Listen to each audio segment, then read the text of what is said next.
professor of international economic law, said the EU and British civil service are using the Irish border to thwart the Brexit process, which he said could be resolved through technological solutions.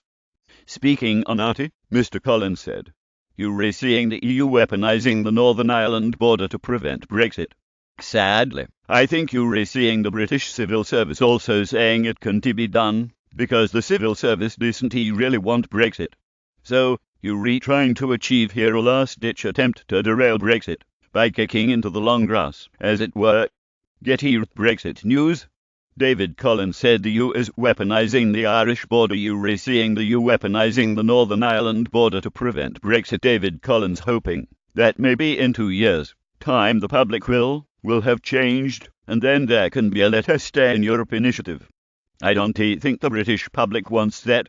Professor Collins said the popular resolution to the Irish border issue among people is for a maximum facilitation option, where goods would be electronically tracked. He said, "It means out of the customs union, and it means using practical technological solutions that, in my mind, are entirely feasible." Mr. Collins said the proposed solution is very likely to happen, because the technological and practical solutions are there, including removing physical infrastructure from the Northern Ireland border and leveraging technology. He added, "For the civil service to say that this isn't feasible in the year and a half just seems to be totally ludicrous to me." The professor demanded to know why the issue had only been approached governmentally. He insisted it would be resolved quicker if outsourced to the private sector. Mr. Collins said, "We pay £30 billion to the EU. Let us save that money and pay it to some private company to get the borders in order." Friends of the Brexit Secretary David Davis told the Daily Express in April that he is extremely frustrated with the direction of government policy and feels he has been cut out of the decisions. Mr. Davis feels cut out of the loop since late last year and replaced by senior civil servant Ollie Robbins, who is based in Downing Street, according to the Friends.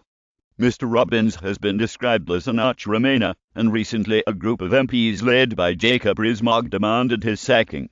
A senior Tory MP who is close to Mr. Davis told the Express, "David has told me he is on the brink of resigning. He is completely fed up. Policy is being completely directed by Ollie Robbins, who does not support Brexit, and has pushed this ridiculous customs partnership proposal.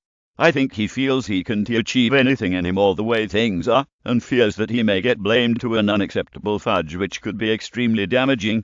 Attacks upon Mr. Robbins have sparked a furious response from civil servants.